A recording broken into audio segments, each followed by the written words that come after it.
Success in any organization comes from much more than just having the right KPIs. In order to ensure Oman Gas Company achieves success that we are entitled to, it is important that we take the existing strategy and translate it into action and get every employee and business unit aligned towards those goals.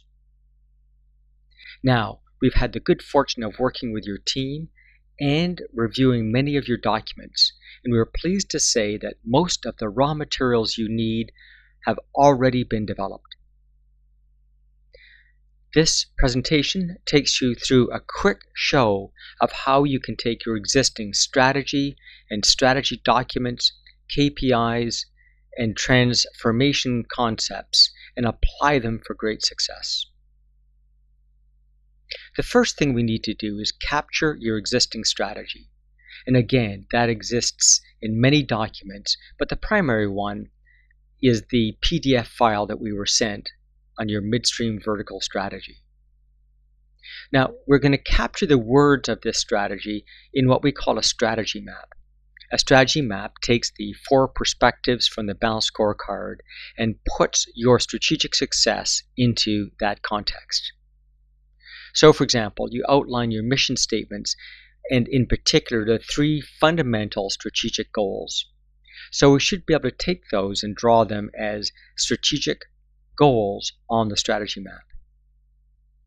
You've also done considerable thought in drilling down into a number of strategic objectives that cross the organization and directorates.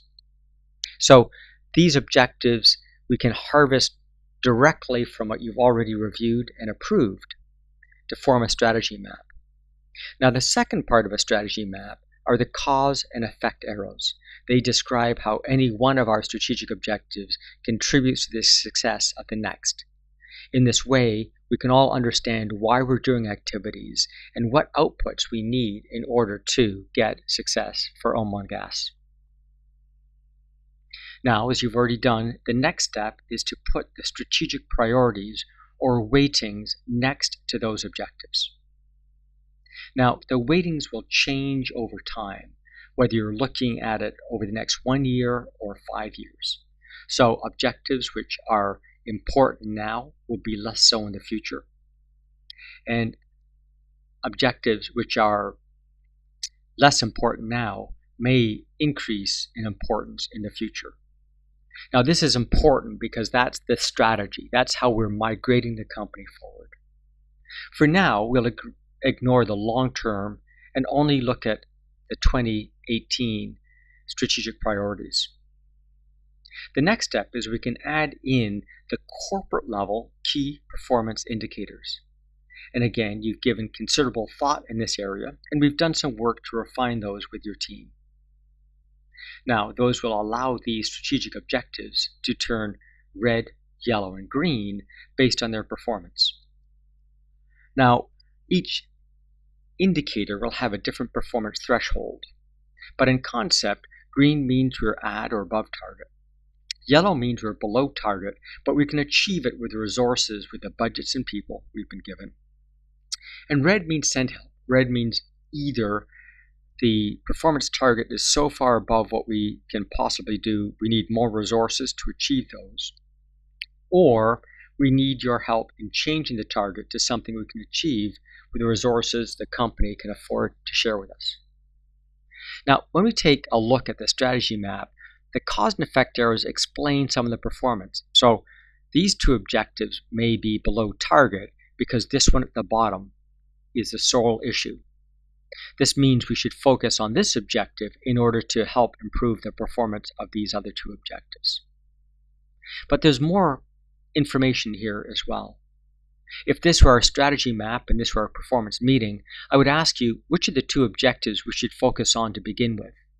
And you might suggest the 2 red. But I'm wondering, does a red at 2% is more meaningful to us or less than a yellow at 15 and another yellow at 20?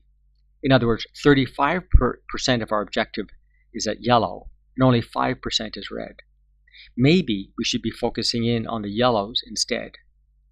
So the weighting helps inform us of where and how we should be interpreting our KPIs. Now, this is similar to work you've done already, just taking it marginally a step further. But we can go a step further than that as well in how we translate that into action. So, for example, we could take your work streams and list those off to the right. In essence, these work streams are where people spend their time, the processes that they work on. And these processes are an aid of achieving these strategic objectives. So think of this first as some of the directorates, where human resources, for example, will help us achieve each of these objectives. And we should be able to scale how much HR impacts each of these objectives. But these could be other processes as well, not only the directorates, things like operations and engineering, but the ongoing processes of sales and marketing and so forth within the business units. And we're going to color these shades of black based on their impact. So if this process A has a critical impact on this objective, we'll color it black. If it has an important impact, a dark gray. And if it's supporting, a light gray. So this allows us to see where our processes are critical to the success of the business. This we call the ontology. The ontology allows us to do several things. First, it helps us understand which work streams are critical for each strategic objective. So if I were to take a look at this strategic objective, we'll see that processes B, C, D, F, and G are critical to its success. Whereas for this objective, processes A and F. So this means if we're having performance issues with this objective, we know which processes we need to look at that might be causing the performance issue. Secondly, it allows us to know exactly where the critical performance nodes are by process. So for example, if my team and I owned process A, we know that it's critical that we get this process done correctly, and the other linkages are important. They need to get done as well. So if I ran process F, I would see that I have a number of critical performance nodes. Now, process E is something we should consider because it has no critical contribution to our success, and maybe we don't need process E anymore. So this allows us to begin applying some Lean or Six Sigma analysis to our processes to make sure that they're strategically aligned. The ontology also allows us to see which work streams are more important. We can literally give these a mathematical score and add up the criticality of each process. This allows us to make sure that each process is receiving the resources it requires. Finally, it tells us where it is we need to find the drill down KPIs. So for example, for this strategic objective we were looking at before, we should have a KPI for processes B, C, D, F, and G. For this objective, we would only need KPIs for processes F and H. Now, once we've got the black KPIs satisfied, we may go back later to address the dark gray. But it also tells us, and so therefore we can be more precise with our KPIs and not have all sorts of useless information. So for example, if process B had a bunch of KPIs around this intersection of process B and this strategic objective, that would be a waste. We don't need those KPIs. They're not critical to our decision making. So again, we can add the existing information you have, and now I can begin seeing how the organization is performing. I can understand which processes are causing this poor performance, so I focus on them. Or if I own this green process, I know which other processes I should offer to help in order for us to achieve success. This allows us to analyze performance both by strategic objective and also by process.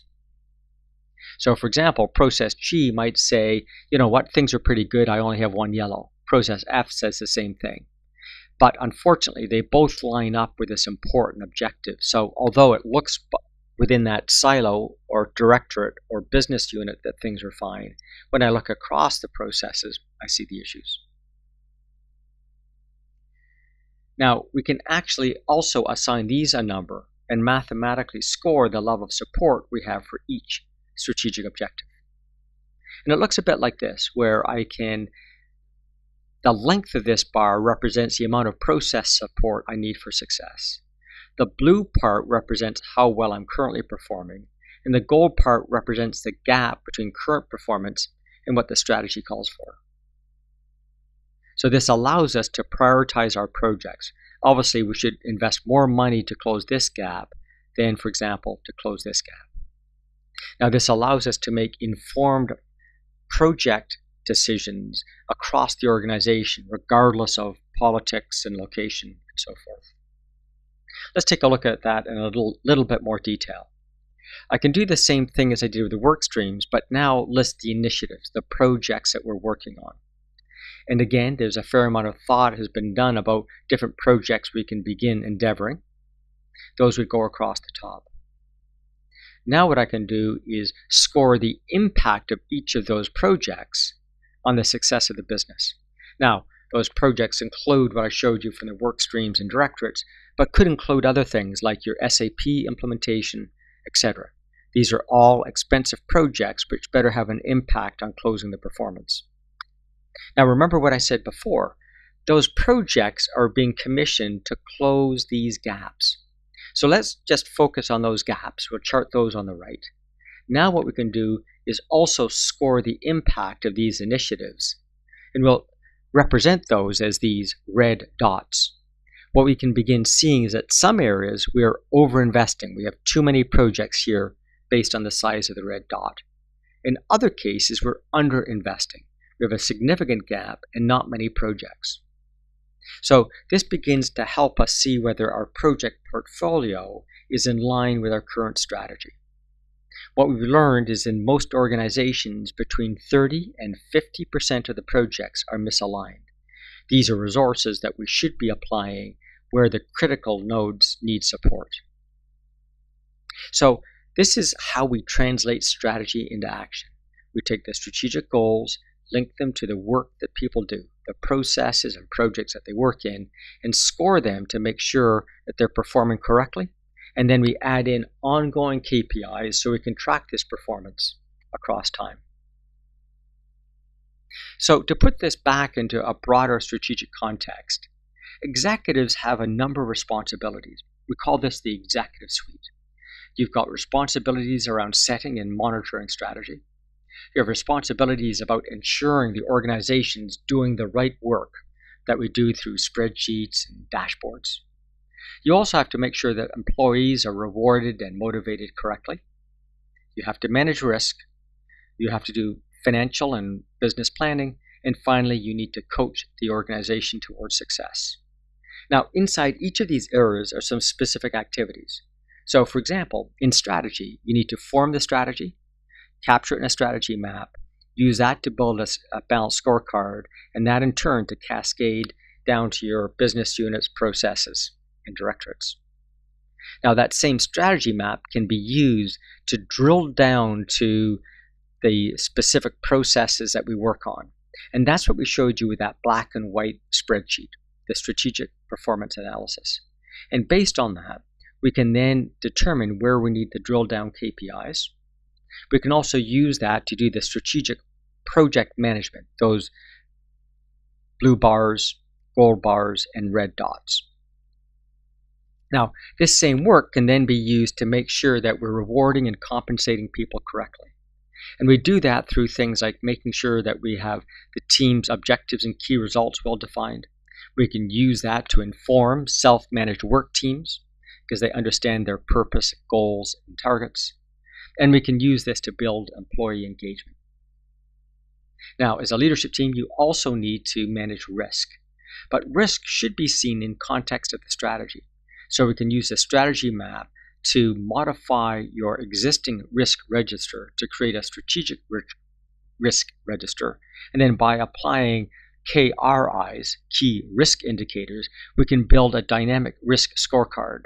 So you no longer have a monthly or quarterly risk audit, but we have a monthly risk report. Then all those things combine together to allow us to build business and financial plans. Those business and financial plans now change as you change your strategic priorities and weightings. Your flexible budget will change accordingly. Then finally, as a leadership team, you need to help coach, mentor, protect, and train the organization towards these goals. So this is the suite of management responsibilities, and you can see they're connected. Once we've built that strategy map, we can choose to build drill down KPIs or the risk scorecard, and so forth. This means it's one contiguous process, whether you take on this entire project or not. In fact, the current scope of work around KPIs is focusing in on identifying the core strategic elements so we can identify your drill down KPIs. And we're also using this to give you that high level balanced scorecard. And you can take on these other steps when they're appropriate for your organization. I hope this has been informative to you, and we look forward to helping you in translating your strategy into action.